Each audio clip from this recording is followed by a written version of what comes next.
Welcome to Folding Towels, a podcast for massage therapists with Jackie and David. If you are enjoying our episodes and want to support the production, consider buying us a coffee. Your contributions help us bring you more insightful discussions and expert interviews. Follow the link in the show notes or visit buymeacoffee.com/Folding Towels podcast to contribute, and thank you for your support. Hello, it is David here from the Folding Towels podcast with another amazing episode, and we're going to launch straight into this one. I'm joined here today by a special guest, Nicola Hogan, who is a remedial massage therapist with more than 20 years experience across clinical practice, corporate wellness, aged care and private practice, and she hails from the Margaret River region, the beautiful Margaret River region of Western Australia. Her work is grounded in a person-centered approach and a deep appreciation for the variety of people, stories, and presentations that therapists meet in the treatment room. Over time, Nicola has become particularly interested in communication as a core clinical skill, how we listen, how we respond, build trust, and set expectations, and hold a professional space for clients. She's got a really early background in hospitality, which has shaped this perspective, helping her to build a strong sense of rapport, service, and the client experience before she moved into massage. And alongside her hands-on work, Nicola has supported other massage therapists through mentoring and advisory roles, including through the Association of Massage Therapists Pilot Mentoring Program and the ASBAS Digital Marketing Support. She also writes Beneath the Touch, a Substack exploring the deeper stories, reflections, and human moments within massage practice. Welcome to the show, Nicola. Hi, David. Great to be here. This is going to be a great conversation. I'm really looking forward to chatting with you today. Me too. Why don't we launch straight in with the most important question of the day, the one which we all look forward to hearing about. Are you ready for this? Oh, yes, I am. I've thought about it a lot. Excellent. Who is your favorite superhero and why? Okay. This one took a lot of thought. Like I'm a kid of the 80s, right? I was born in the late 70s, grew up in the 80s.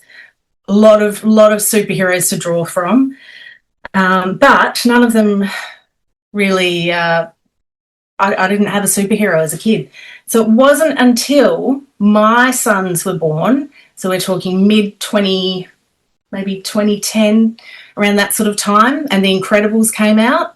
Yes. Elastigirl is my superhero. And at the time, I think it came out maybe 2010, 2011. At the time, I had two sons, early primary school age.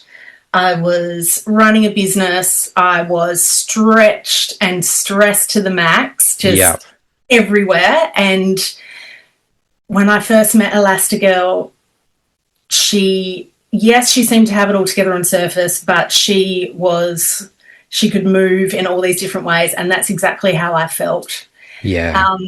But nowadays, so my two sons have grown up and I've got a third child, and I feel like I'm stretching in all those ways, but more for me rather as just the mum and the business owner. It's like now it's my turn to stretch, and where can I stretch, and just kind of reclaiming. So I guess that's probably more Incredibles 2, Elastigirl. Mm-hmm. Maybe I'm in part 2 of my life. Yeah.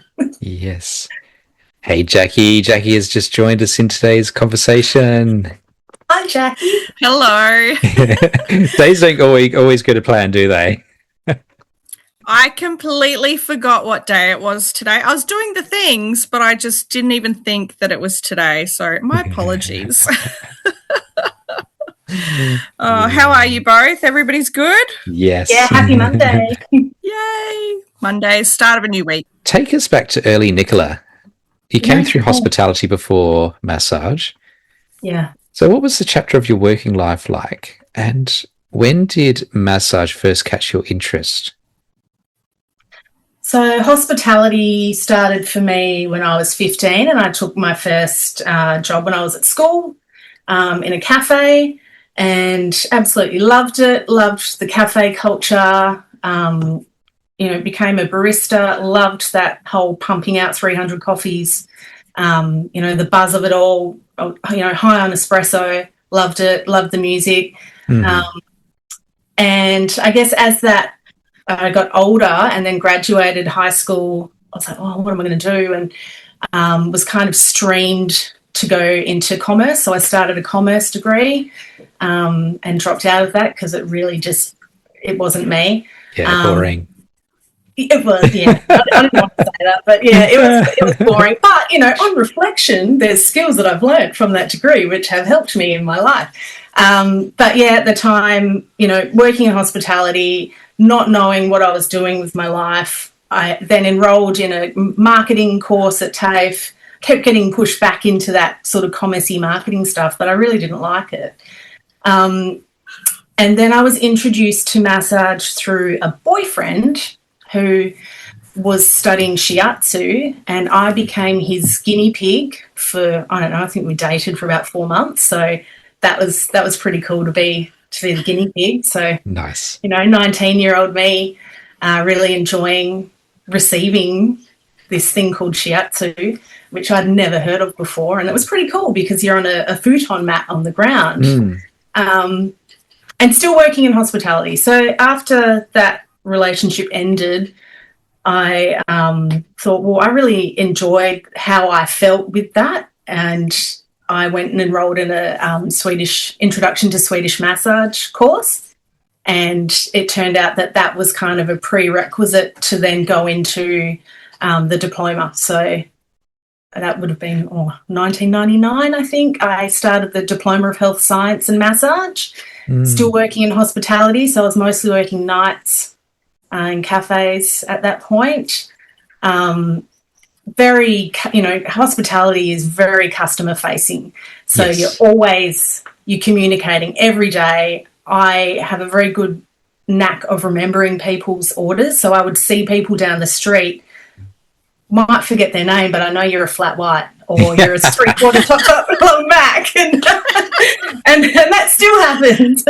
And so that attention to detail, I guess, was a really strong thread throughout all of my working, but particularly, you know, the ability to, I guess, later on in another part of my life when we first moved down here, and I worked in a wine bar just to kind of, you know, get into the community, like learning how to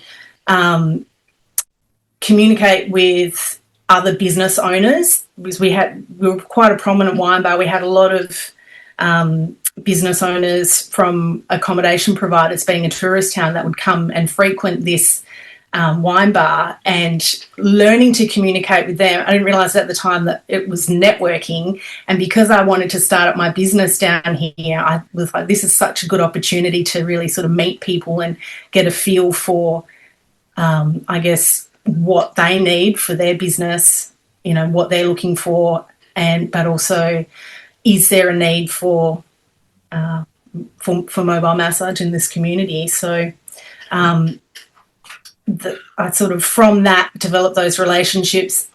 People trusted me, and that was a really big thing as well. Like, when people can trust you, they're going to recommend you. So these business owners started allowing me to put business cards in their establishments, their accommodation venues, and so I started doing a bit of mobile work down here in the community, all still whilst working at the wine bar. So for a while there, I was juggling two roles, as a lot of us do when we're starting up our own business. Yes. You know, you need to keep a kind of a steady stream of income going. But yeah, so hospitality, whilst it was a lot of fun, I guess particularly the wine bar days, not conducive to massage and or having a family, because there were a lot of late nights and a lot of wine, dare I say some tequila as well. And so some nights I wouldn't be getting home till like 1 o'clock in the morning, and then the next day I'd be getting up and then going, right, I'm going to go and treat some clients this morning. I really don't feel like it, but you know, I was a lot younger then, so I was able to push through. But yes, getting back to, I guess, hospitality gave me a really strong grounding in client facing and being able to communicate well and really hear and listen to what people wanted, particularly so you didn't have angry chefs yelling at you because you mucked up an order. Yeah. That's really important. Then being able to then placate the angry chef when you did make a mistake. You know, and just having those skills to be able to make them, you know, not hate you as their wait person or their floor manager. You could problem solve quite quickly. But then there were the other side of it, I guess, particularly in that wine bar where I did sort of move up into a floor manager type of role.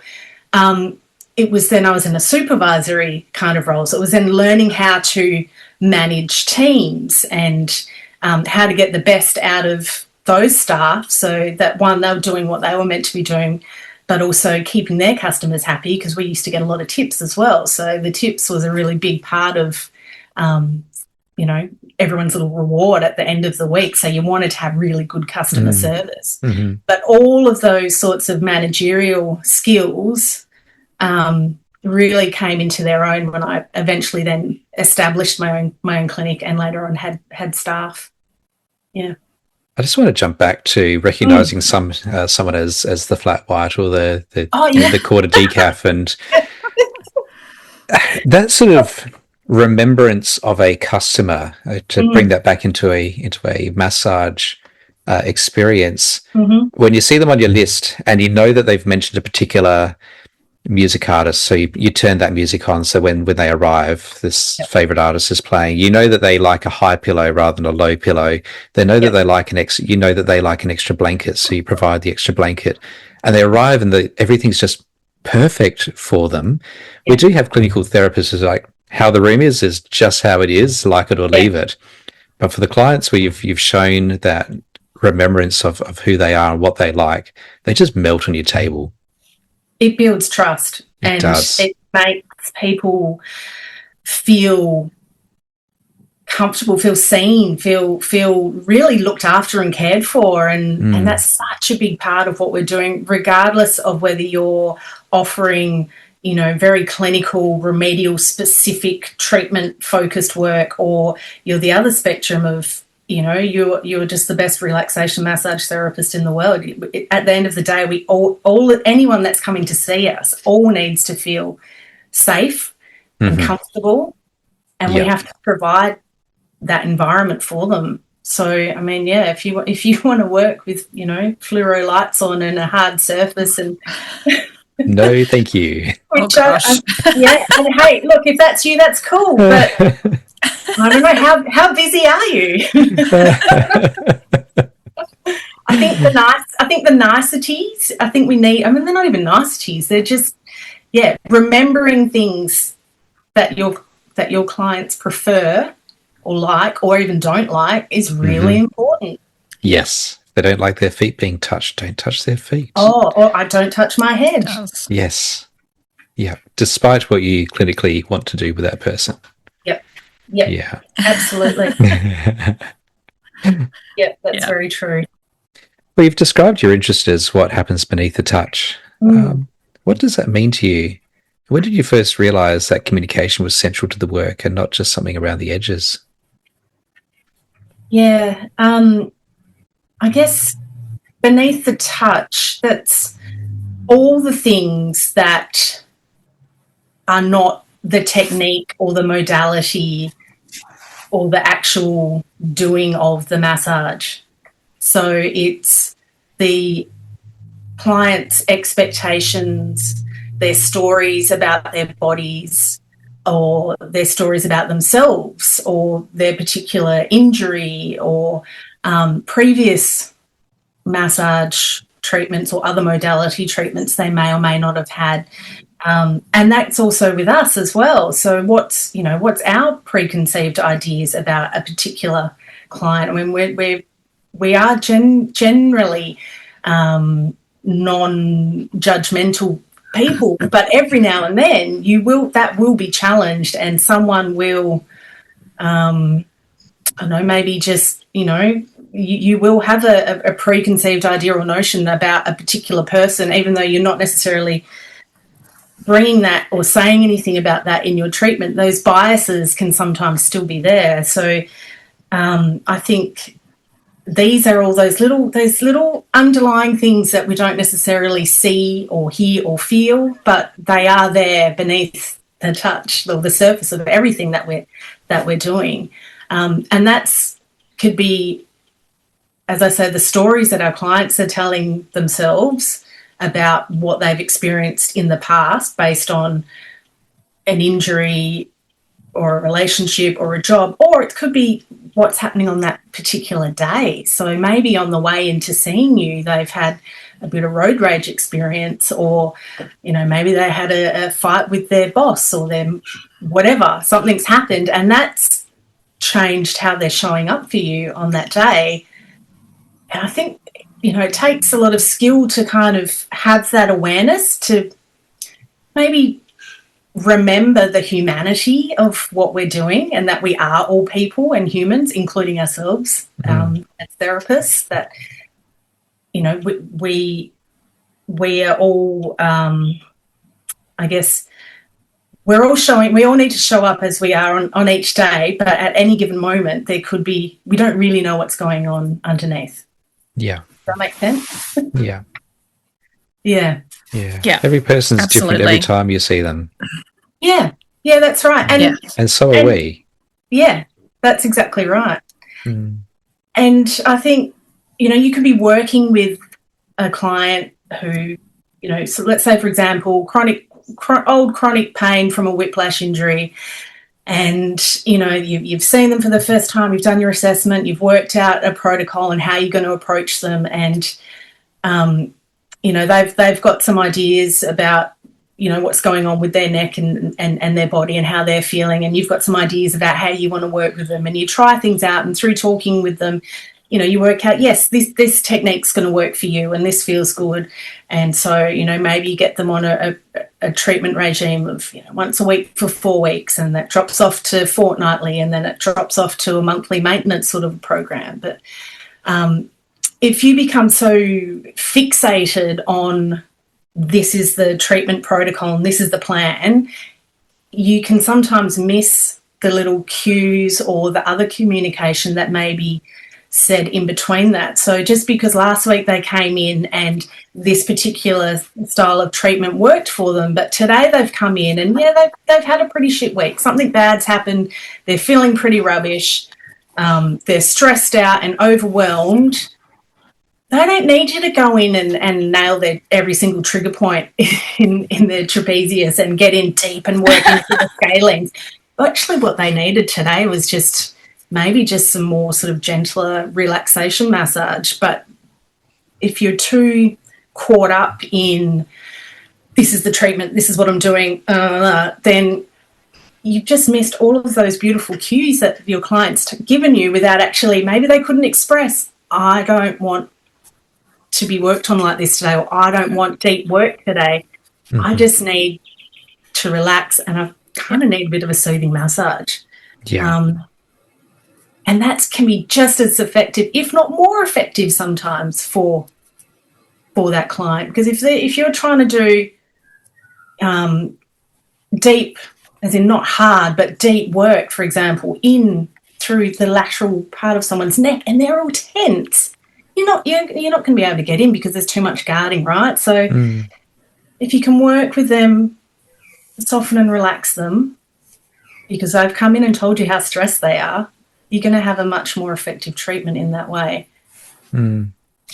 I love that idea. The number of times I've been taking somebody's history and they'll go through and they'll tell you about their hips and their lower back and their ear has fallen off and all the things that have happened in their life, and just like, right, I'm writing all these things down and starting to think, okay, how am I going to incorporate this into my session?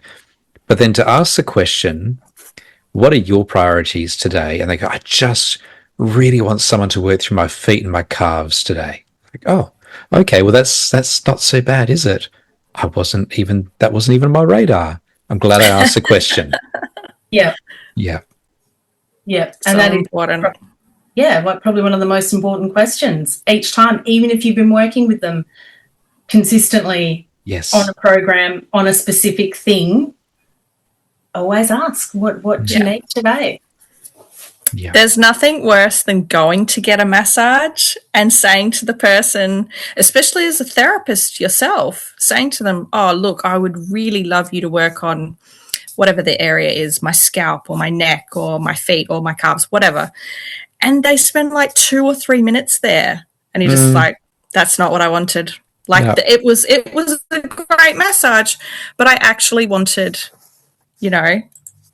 my neck worked on or my calves worked on, and you were only there for 2 minutes. Yeah. It's so disappointing. Yeah. Yep.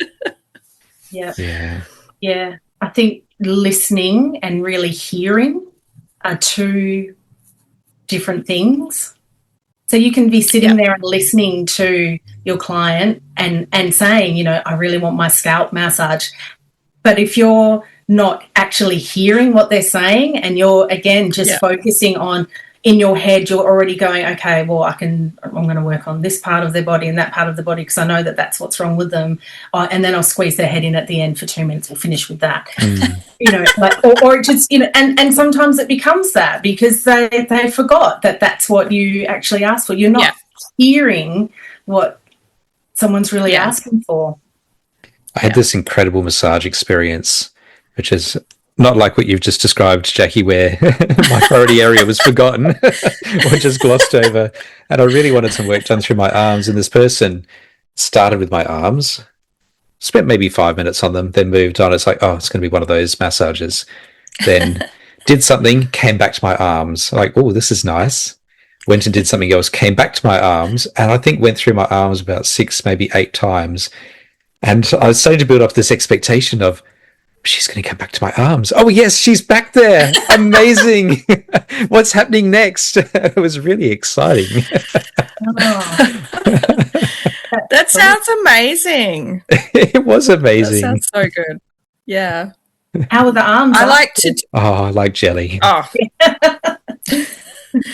Look, if you're massaging a massage therapist and you're not massaging their arms, there's probably some miscommunication happening, probably. Yeah. Yeah. Absolutely. That's nice. Well, before a client even arrives, they've already formed a level of expectation of what the treatment may do and what you may do for them. They've read the website, hopefully. Not always. Maybe they've just searched for massage near me. They've gone through a booking process, and that's, again, been a touch point where you've had the opportunity to interact with them. They may have received an email of confirmation and a reminder. They may have viewed your policies and read the tone, and hopefully not just a generic message that comes out of your customer management system, the tone of what you have written. What do you think therapists are often communicating unintentionally before the person even hits their treatment room? Their professionalism or lack thereof, and confidence would tie in with that too. Particularly the professionalism. You can have the fanciest website with all the things on it. All the bells and whistles on your website presents amazingly and makes you look like you're the person, you're the professional, right?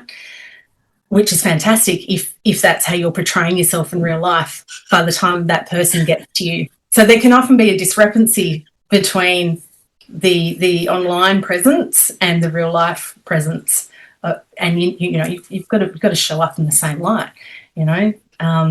So if you're going to fork out thousands and thousands of dollars on an amazing website that hypes you up to look and show up in a certain way, you want to make sure that you are able to meet that. And I've got a really great experience of this recently.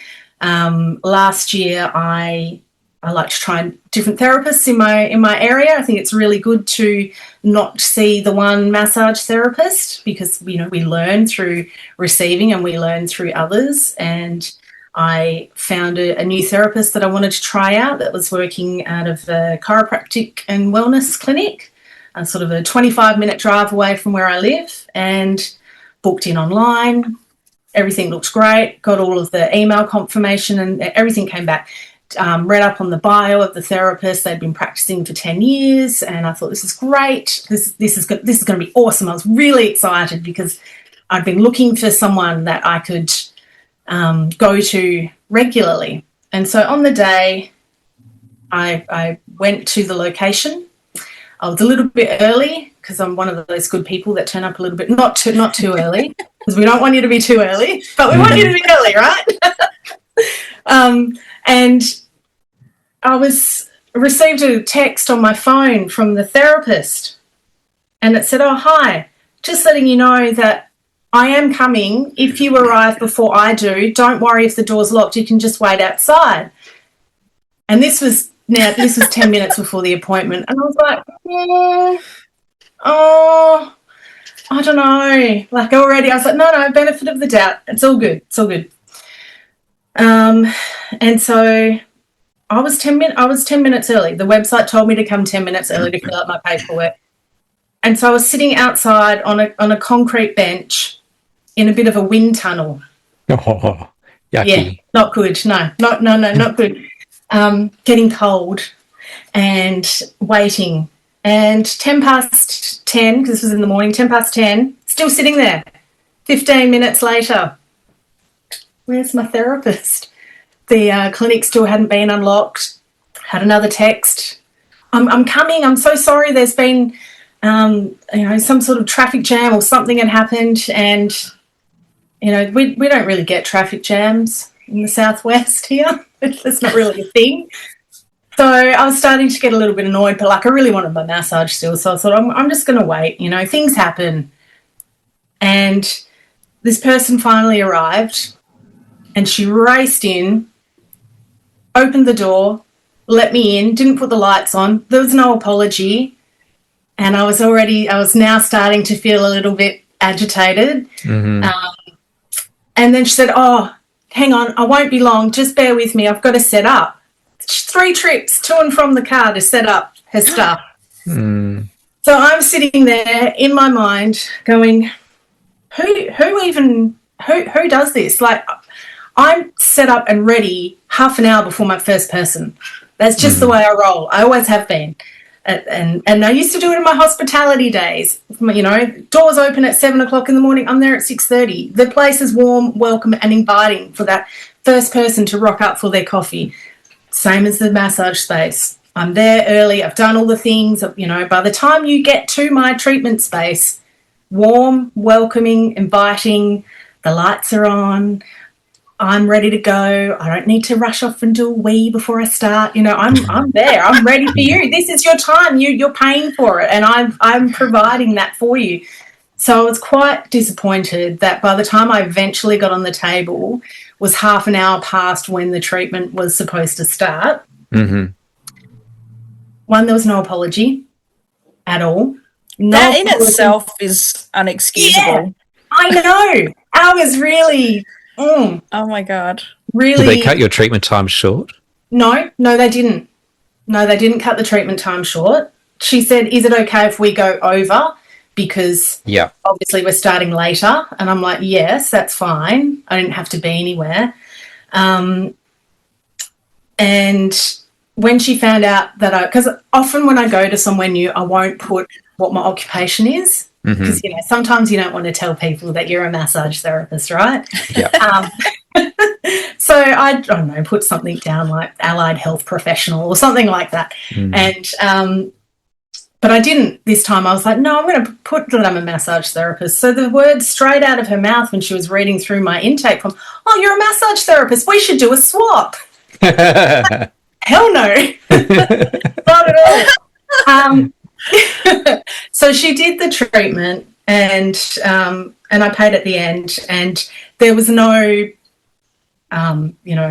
apology again for the lateness, or no, would you like to rebook, or any of that. It was just paid the treatment, and out I left feeling totally bewildered.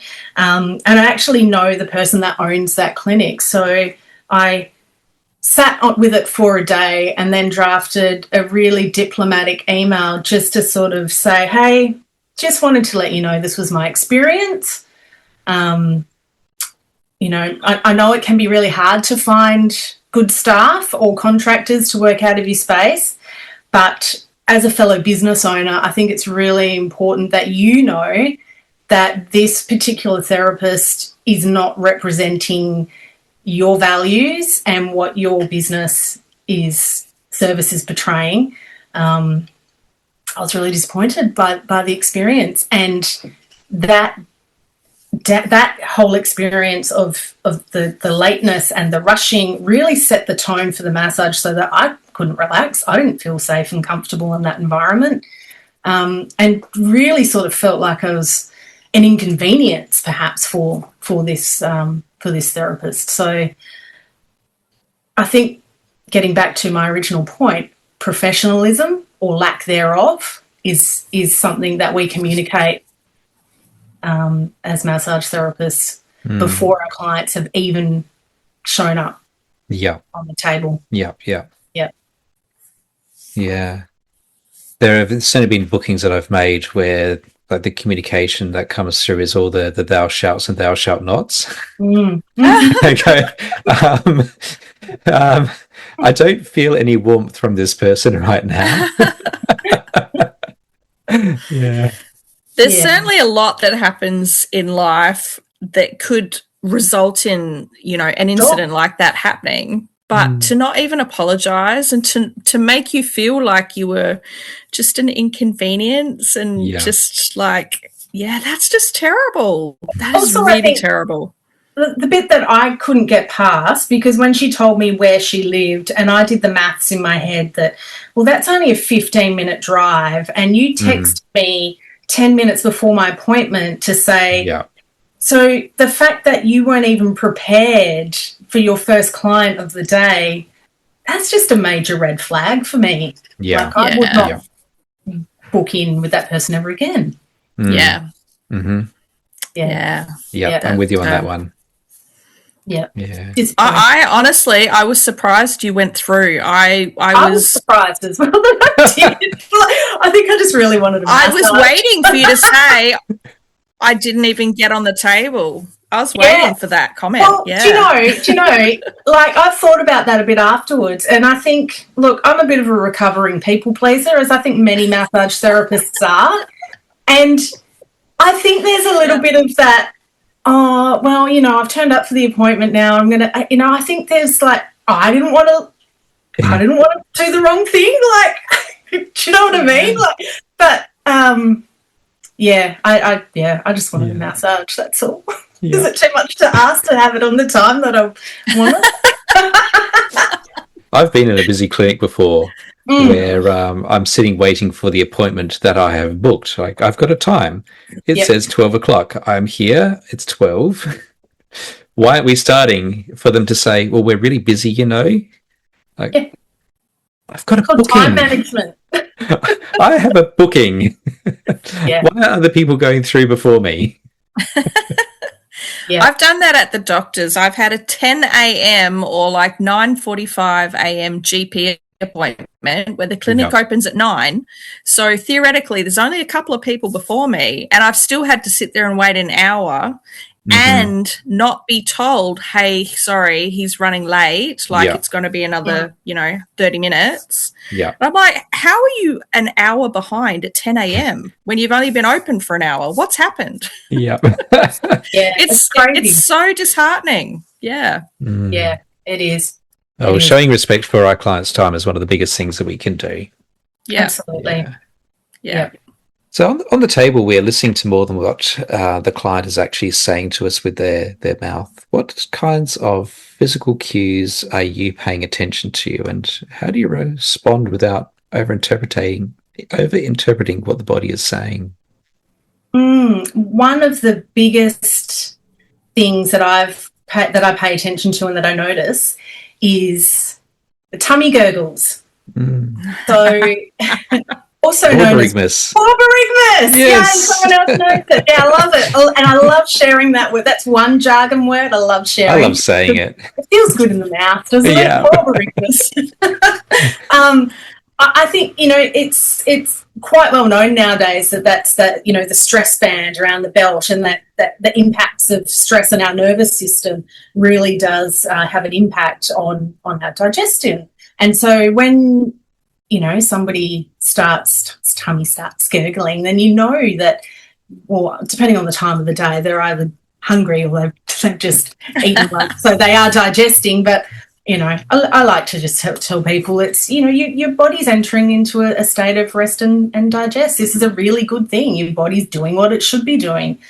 So that's definitely one of the big non-verbal cues that I like to look for and listen to. The other one would be, if you notice things like you're working on an area and there's a little curling of the toes going on, or okay, maybe that's an ouchy area. Maybe I need to, ask a question about this, or, how are you going there? How's that feeling?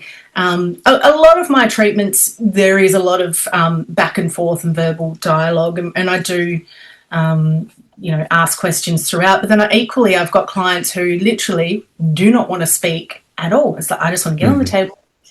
We're not speaking. That's what you're working on. This is my time, and I'm going to zone out. Do what you want to do what you need to do. And so that's when paying attention to those little non-verbal cues are important. So, curling of the toes, curling of the fingers sometimes, or the breath, an exhale, a deeper exhale of the breath, or there may be a sharp inhale of the breath.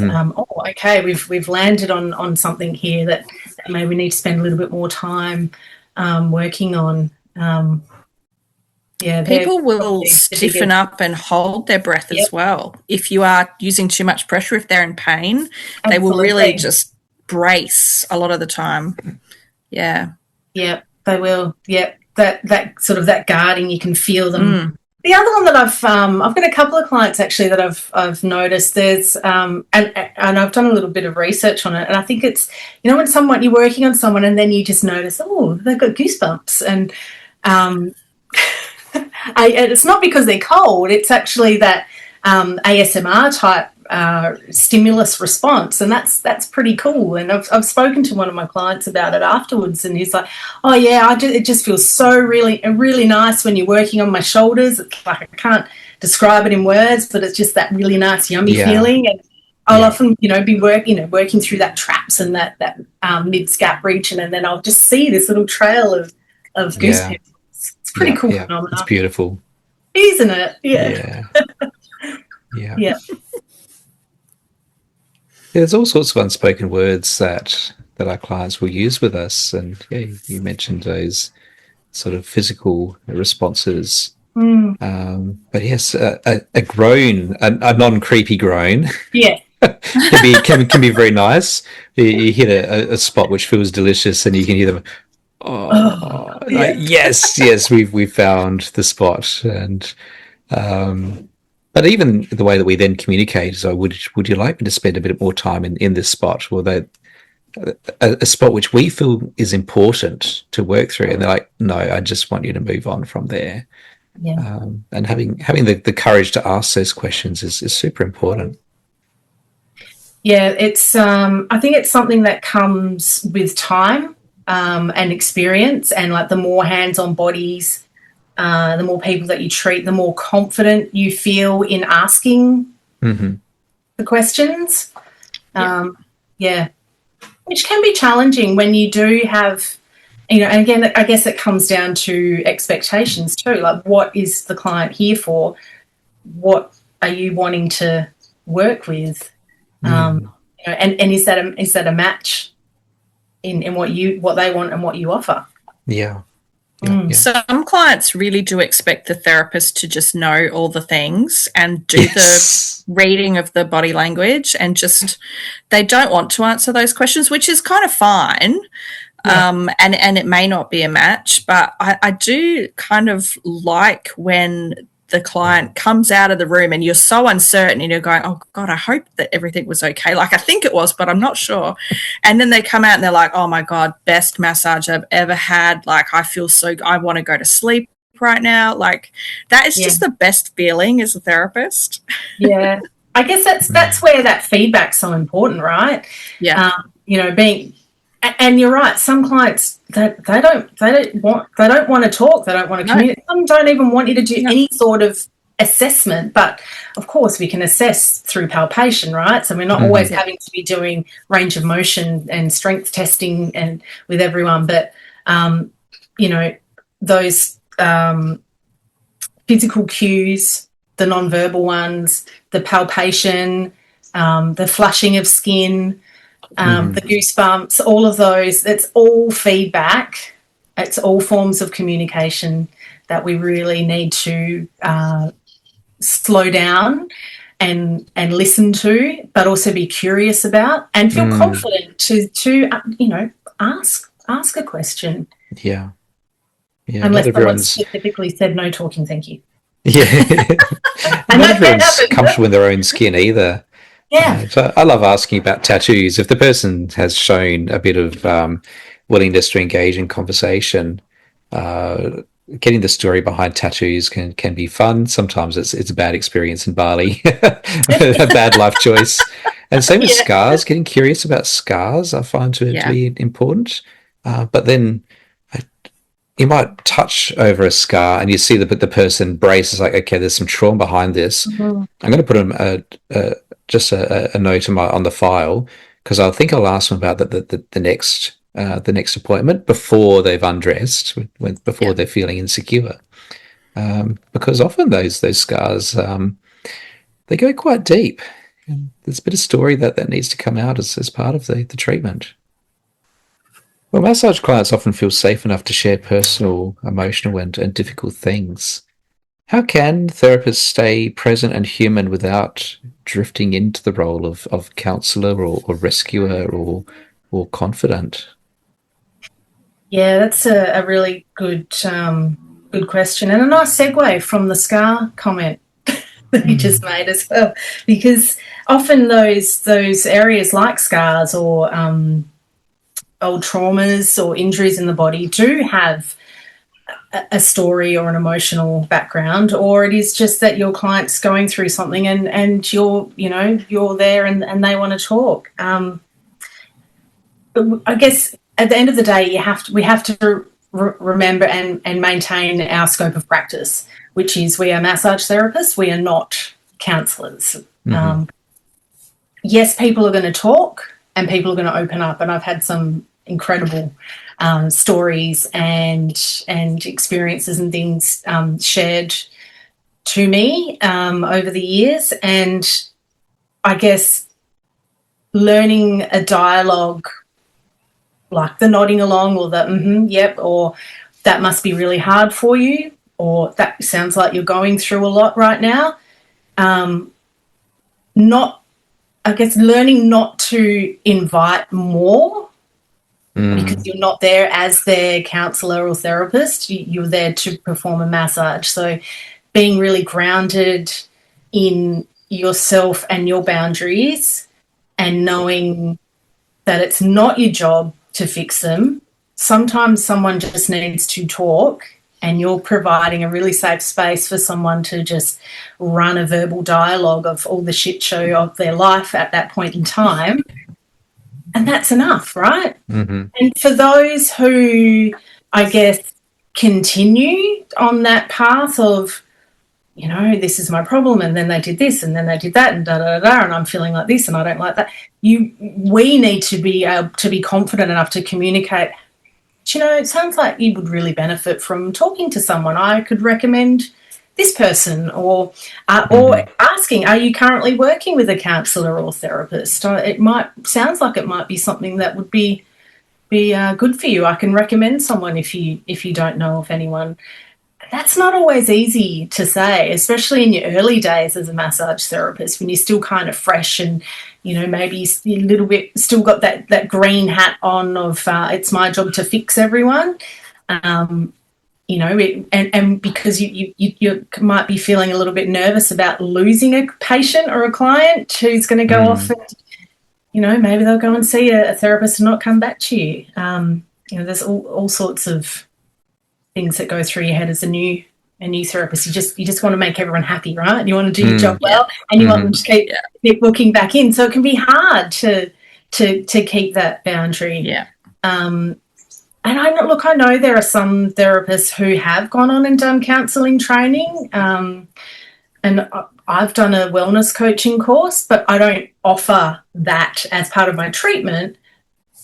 But they're just good skills to have so that you can either bring the awareness back to the body when you've got someone who maybe is going on a bit of a downward spiral rant of their life. Acknowledge it. It sounds like you're going through a really, really tough time at the moment. And then maybe just say, hey, let's just bring your awareness back to, let's just say you're working on their glutes. Let's just bring your awareness back to your glutes here, and just get you to take a couple of deep breaths and I just want you to really feel into where we're working here right now. Enough said.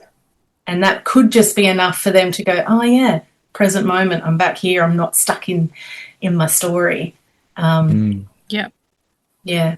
It is a real skill to do that. Like it really is, especially if you are maybe either a younger therapist or even a younger person, you don't have that life experience to be able to recognise when somebody else does need professional counselling. Yeah, it's a real skill. Yeah. I would recommend everyone, if they can, along with their, first aid requirements, go and do the mental health first aid. Yes. That's such a good course, and with the awareness and prevalence of mental health now, and it's a huge part of the work that we do, mind and body. Not therapists, but we do need to have that awareness of, this person's really struggling. Maybe there's some, you will learn some key phrases and terms that you can then have in your toolbox to pull out if you do find yourself in a situation where someone is not in a good way and expressing some things that may be a little bit concerning. So, Nicola, what are you up to now? Right this second. The rest of my question was going to be, what are you up to now with clients? Who are you treating? And are you niching in something? What are you doing at work every day? Yeah, so I've got a fantastic client base at the moment. I work predominantly, I guess, with people over the age of 45, I would say, at the moment.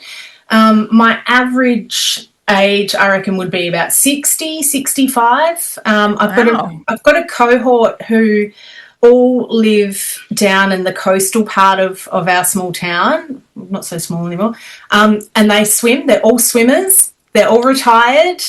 They swim in the ocean every day. They're retirees. They want to keep active. They love coming for massage regularly. It's one person, he's every week.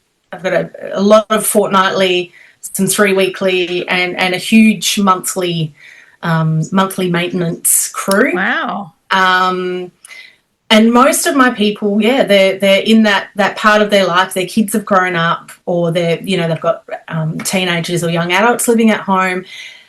They've got their lives back, and they just want to keep fit and healthy and keep doing the things that they love. So, we talk a lot about balance and the importance of balance. So a lot of these people, as I say, they swim, but I'm always like, how's your balance? And they're like, yeah, it's fine. And as they're, taking off their shoe but holding onto the wall to stay balanced. So we talk about those things because I have done some work in aged care. And I did work at an amazing wellness centre that was attached to an aged care facility during the COVID era. And one of the things that I found was that the elderly population, they are quite frail. And we've now got this huge cohort of the baby boomer generation who are coming up to, they're going to be needing some sort of care down the track in the next 10 years or so. these people are all still active, but all it takes is one fall or losing your balance, and you've fractured your femur. And so, having seen that end of the in their 90s and being quite frail and almost a little bit institutionalized in aged care facilities, like, it's really not that longer period of time between sort of mid-70s to 90, and what are these people in their 70s doing? They're staying active, but they they're having massage, which is great, but they also need to be doing their balance and strength work as well. So we have conversations about that. Oh, I agree wholeheartedly. And I do see a lot of elderly people, because I do 2 days a week with aged care clients, getting physiotherapy. Yeah. But what I'm personally seeing is by the time they are sort of starting physiotherapy, it's way too late. Like, it should have happened 10 or even 20 years previous to that. Yeah. And that's not to say that I know what their previous history with physiotherapy is, because I usually don't, not always. But personally, I would love to see, everybody getting at least semi-regular physiotherapy, because, like you said, balance is so important. Yep. And it doesn't take much for something. When something goes wrong, it goes really wrong when you're elderly. Yeah. Yeah, absolutely. Yeah. Yeah. At least having someone on speed dial that you trust and can get into.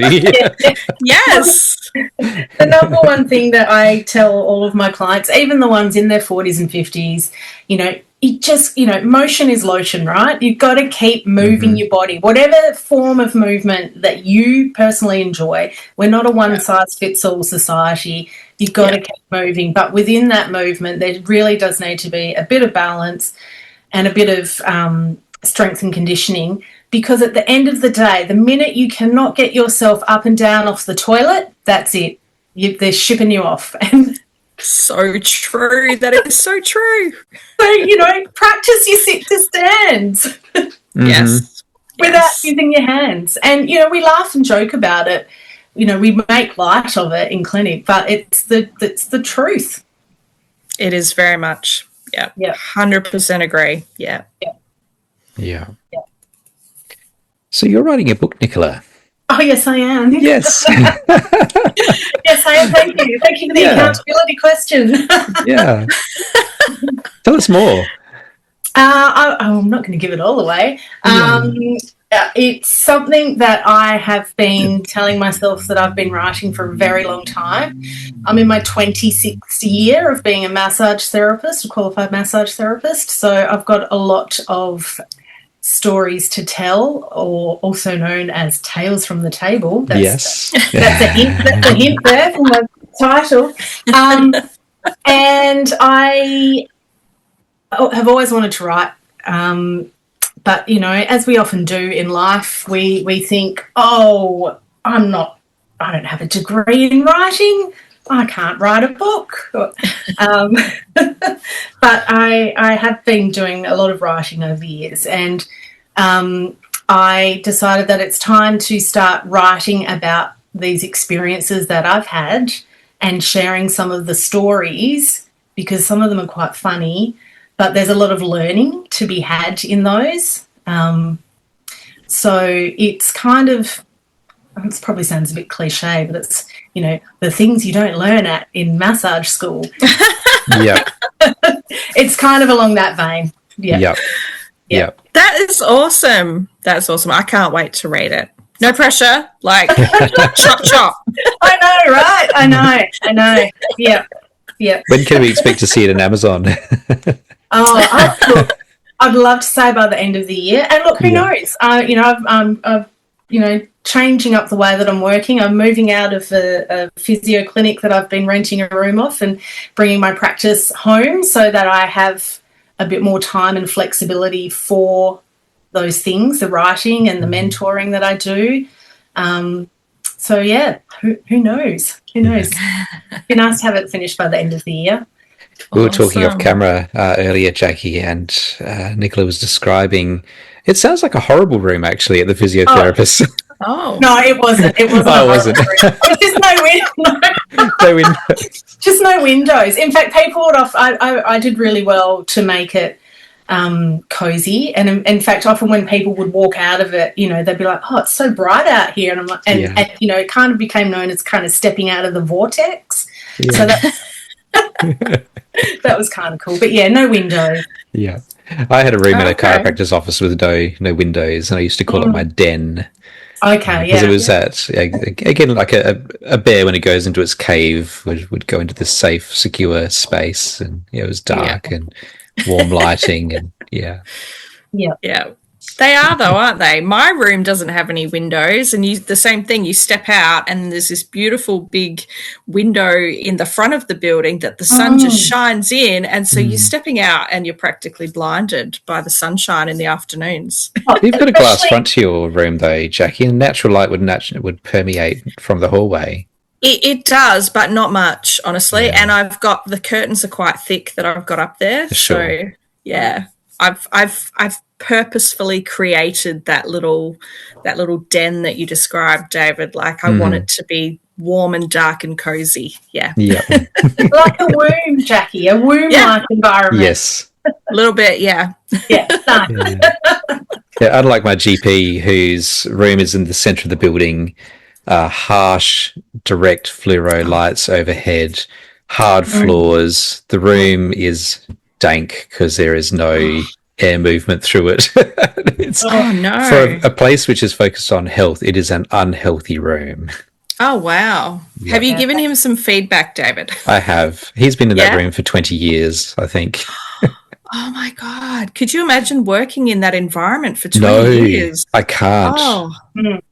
Yeah. I had an office which was, back in my desk work days, I had an office which was a converted broom cupboard once in the centre of the building. I lasted 12 months. I just had to get out of there. Yeah. No, that's not good.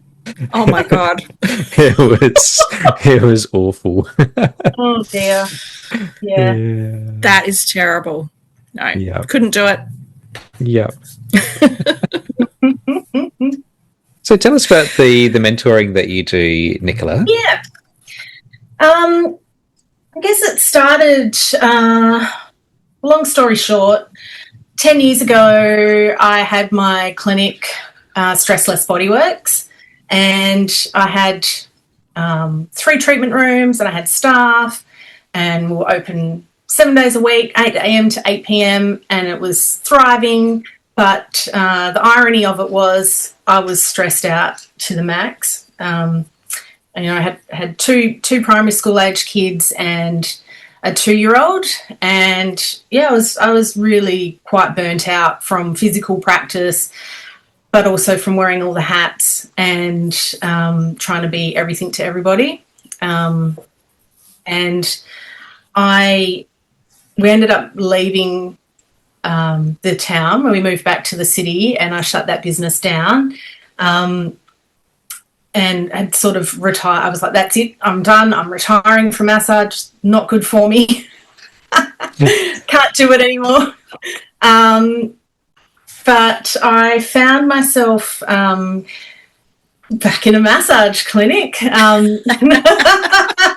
Not that long, about 8 months later, I was subletting a chiropractic clinic. But I wanted to kind of connect with more women in small business. So I joined an organisation and met some great women. And it was during that time that someone that I met had said to me, you've got a lot of knowledge and information on, working in this kind of wellness space, but also with like how to communicate and how to set up client emails and how to work with practice management systems and how to use social media. I've been doing this thing with ASBAS. I think it'd be really good for you to come and do it. And I was like, what's this ASBAS? And at the time, it was a government funded program where any small business owner would pay $20 for an hour of mentoring with an expert in their field.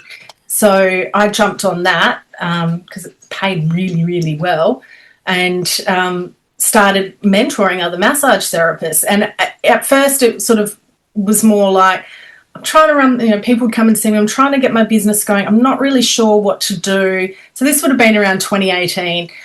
How do I use Instagram, or what do I do with Facebook? And at the time it was just more like, well, let's just kind of optimize those pages, and like, let's just make sure that the information that you have on there presenting is actually representing, what you actually do. And for a lot of people, they were just using maybe their personal social media pages. So it was helping and mentoring in that kind of marketing capacity. So that happened for about 18 months, and then that program shut down when COVID kicked in, because the government needed to, I guess, redirect funds to other things. But also at that, I don't know if it was before, I don't know, it's around that kind of time. My massage association, AMT, launched their mentoring program, and I thought, well, yeah, let's get on board that. So I did a couple of rounds as a mentor for them and connected with some AMT massage therapists. One of them, I ended up working with her. She hired me as her personal mentor when the program finished, and I worked with her for 4 years. And it was really good. We would often talk about, mostly it was all around communication, and still is around communication. I think a lot of therapists, you've got your qualification, you feel mostly confident in your hands-on skills and what you're doing. It's just more finding out who you are as a therapist and how you want to feel as a therapist, the type of clients that you like to work on, and then how to use words to effectively attract those types of people. So that's where nowadays most of my mentoring works around that. And sometimes that could just be a one-off session with someone, or, it might be an ongoing thing. We touch base every month or so, and just kind of have these touch points throughout the year, and make sure that someone's still kind of working on track with what they've said that they wanted to be doing. People will bounce ideas off me, what do I think of this? Or I might go, oh, if you, have a look at this person's website, that kind of sounds like what you want to do. That might help you with, getting an idea of how you want to portray yourself, or change your wording. I do have one massage therapist locally who we do get together for hands-on stuff, and she'll often talk to me about, I've got a client that's come in with tennis elbow, like, this is what I've been doing, but how would you do it? So we do a little bit of technique stuff as well.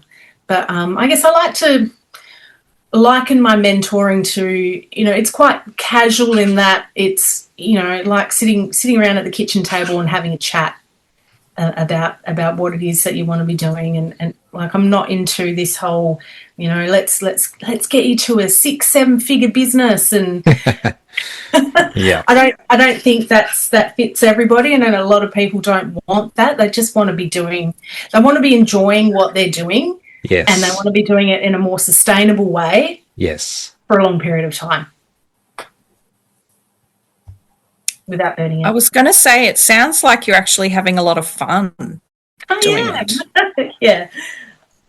Thank you. I am having a lot of fun doing it. It does bring me a lot of joy. Yeah. After many years of hands-on work, like I used to lie and say, no, massage doesn't hurt my body. And it doesn't, but I am getting older, and I am going, there are some things in my body which are work-related, repetitive strain. Like, yes. I can't lie about that. It is true. It doesn't matter how much yoga and stretching and how much massage I get personally. I'm using my body repetitively. There are going to be ailments, right? Yeah. And so I guess for my career longevity, and also, getting to a point where it's like, I've got a lot of things, there's things I know, and I want to share those things, and why not help other people to not make the same mistakes, or to go far in their field, or to help them find their niche or their joy, or, if I can share some wisdom along the way, I think that's a good thing. Yeah, yeah. Absolutely.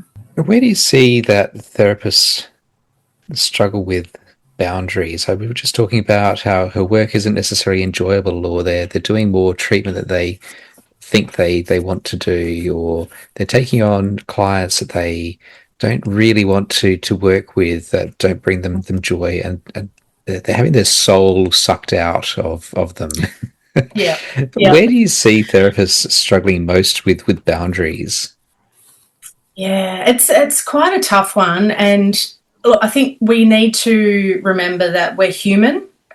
Our lives change, and the style of work that we do and the way that we deliver it is going to change over time. And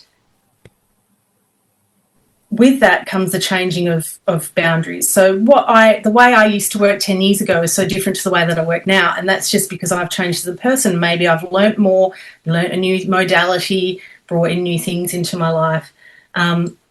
Clarity is a really big thing, which I think a lot of therapists maybe don't have or don't know, that they need to find more clarity.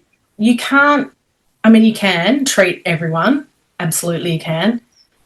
But that's not necessarily going to bring you the joy that maybe you're seeking in your work, because you will end up spreading yourself way too thin. And guaranteed that those people that say they treat everyone, there will be commonalities within that cohort of people that they're treating. Yes.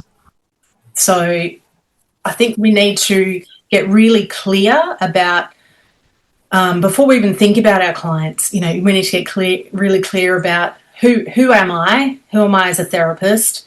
How do I want to work? Where do I want to work? How many hours do I want to work? Financially, what do I need to work? But most importantly, how do I want to feel when I'm working with someone or with a particular type of client? Because if you're working with someone consistently, or a type of group of people consistently, and it just doesn't sit right, and you're finding yourself feeling a bit anxious about treating those people, or maybe it's actually physically hurting your body because it's the people that are just like, yeah, you can go harder if you want. And you're like, oh, no, I don't really want to. Stand on me. You're asking me for that. So there's a thing going around at the moment on the socials. You may have seen it, with the guys and their legs climb up the wall and they're putting more pressure on. Yeah. Yes. That makes me laugh.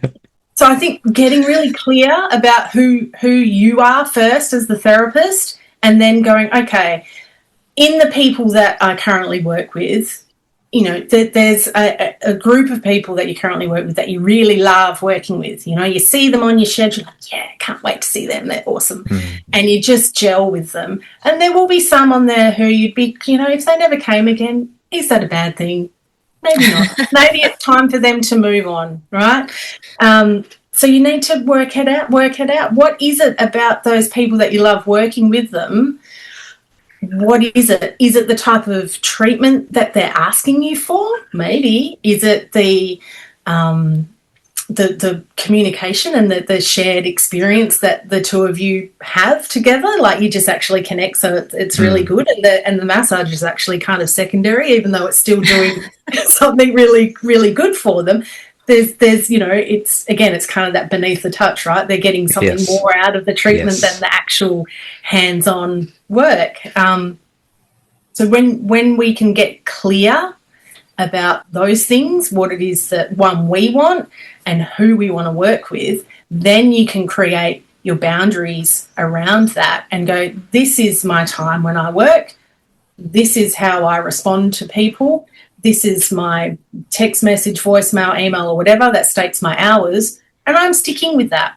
And once you can really stick with that, you'll be so much happier in your work, because you're not stretching yourself thin. Yeah. You're not spreading yourself across your work, your family, your everything. And that was one of my biggest learnings from when I ran Stress Less Bodyworks. I did everything, and I was taking calls and messages and emails and texts. And even on the day of my third child being born, at 1 o'clock in the morning, 7:30 in the morning, breastfeeding this baby on my phone, replying to client emails. Like, what the actual? That is wrong. Mm-hmm. But I did I see a little bit of irony in that name there, Nicola. Thank you. Yes. Yes, that's right. I wasn't very good with my boundaries. There was also, I think, a part of me that felt that I had to do it. If no one else was going to help me, I had to do it. And it wasn't until I sort of connected with all of these other small business owners, and many of whom ended up using their services down the track, people like a virtual assistant or someone that could help me build a website, or someone that could come and help me set up my bookkeeping for me properly, or all of those things. I did it all in my business, plus massaging, plus managing the staff. And it really did lead me down the road to burnout because I couldn't say no. And I was scared of either, the business failing, or also my staff running away, taking the clients and running away, or people, not liking the business anymore, people talking badly about business. So I was like, if I could just control everything and be the everything to everyone, and it was all going to be okay. But I had no boundaries in place. Yeah. Well, there's a short period of empowerment that comes with learning how to do all the things and be all the things, and you can keep it up for a short amount of time. And I think a lot of the businessy people want you to hustle. Oh yeah. And if you're not on the verge of burnout, you're not doing business right, which is absolute bollocks. Yeah, and that doesn't fit the nature of our industry, right? No. Oh, we're not hustle culture. No. It doesn't fit. We certainly shouldn't be. No. But like, if you think about, we all run our own businesses, right? But what about the therapist that works for someone else, or the subcontractor or the contractor? Like, how then do you have boundaries around the people that you work with? Yes.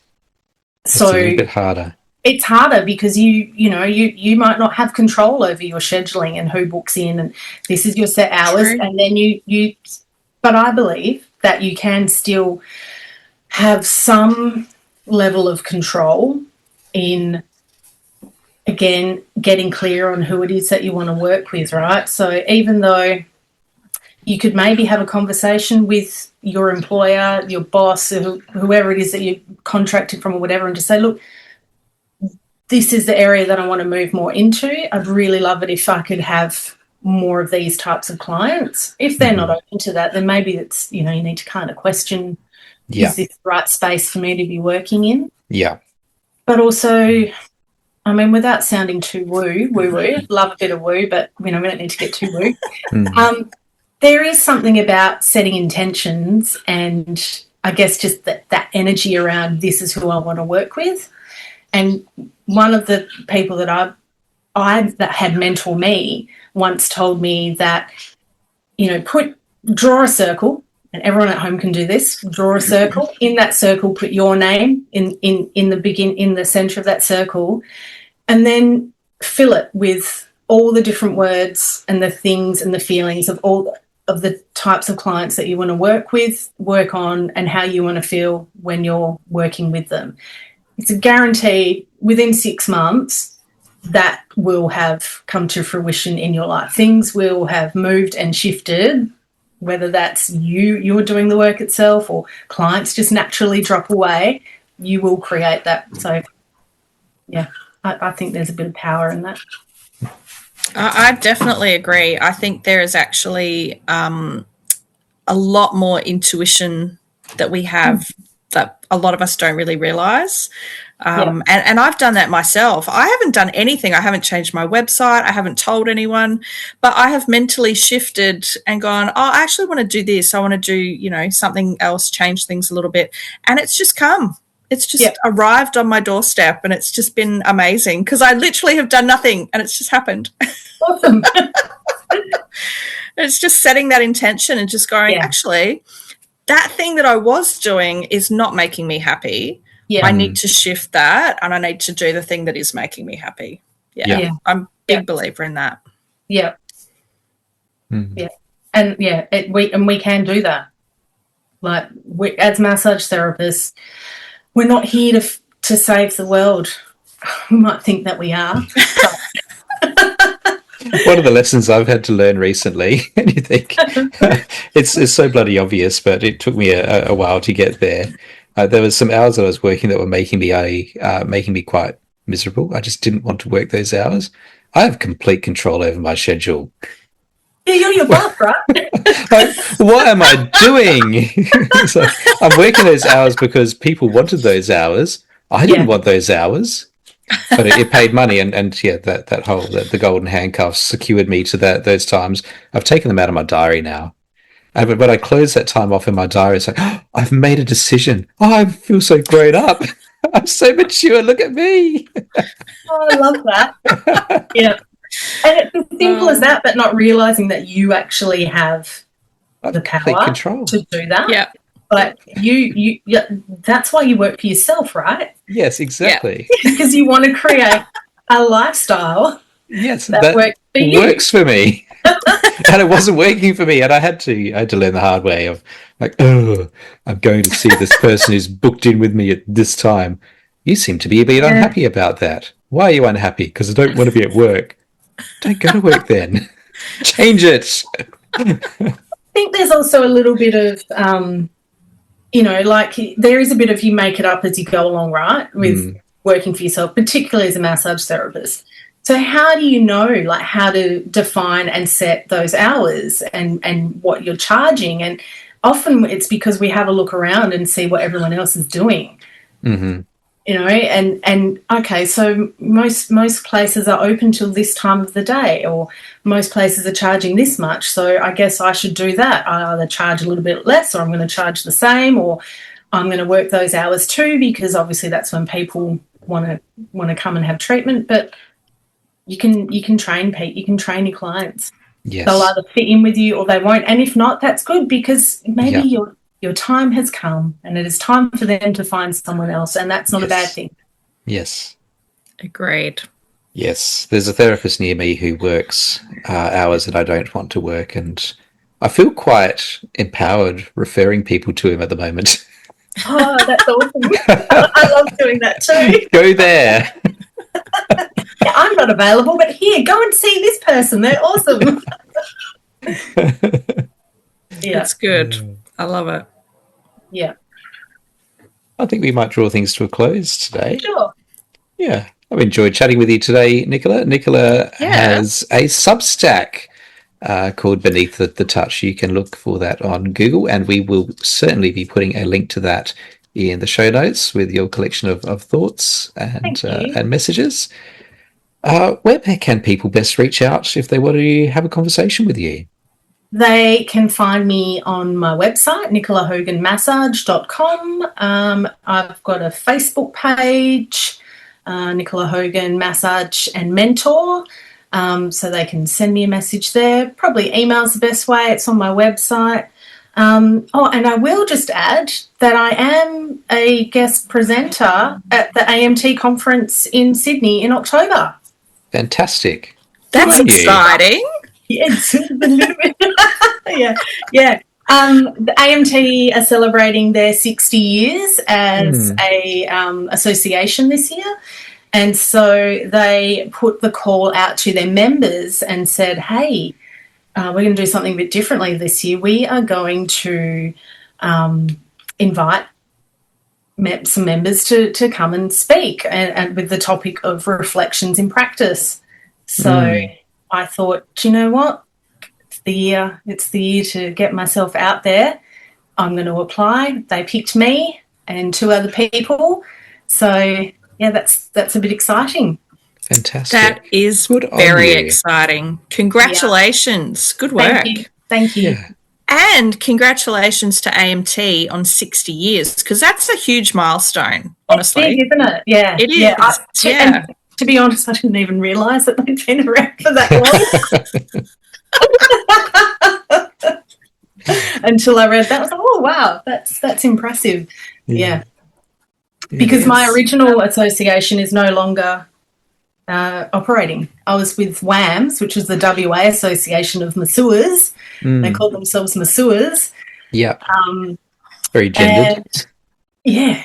And they, I believe they either just folded or they were enveloped by one of the other associations. Yeah, there was quite common to have state-based associations, and I think it was 25 years ago many of those state associations merged into what became the Australian Association for Massage Therapy, which is now Massage and Myotherapy Australia.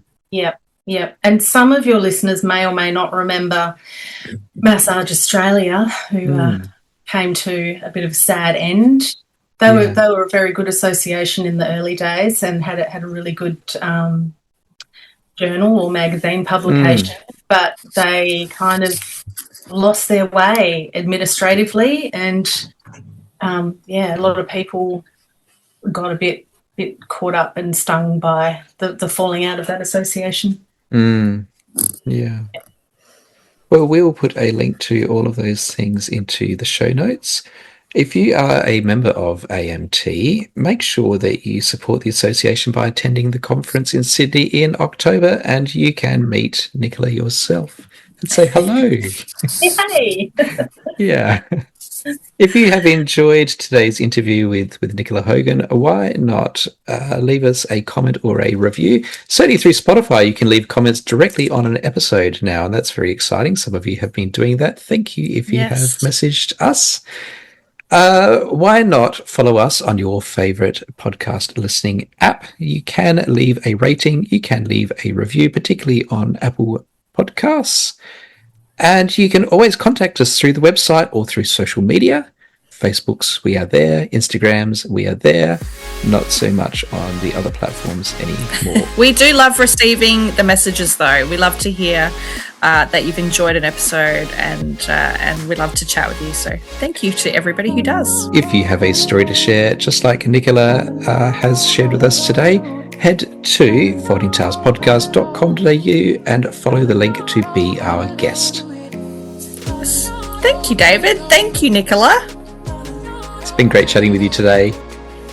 Thanks, Jack. Thanks, David. We'll see you in the next one. Bye, everybody.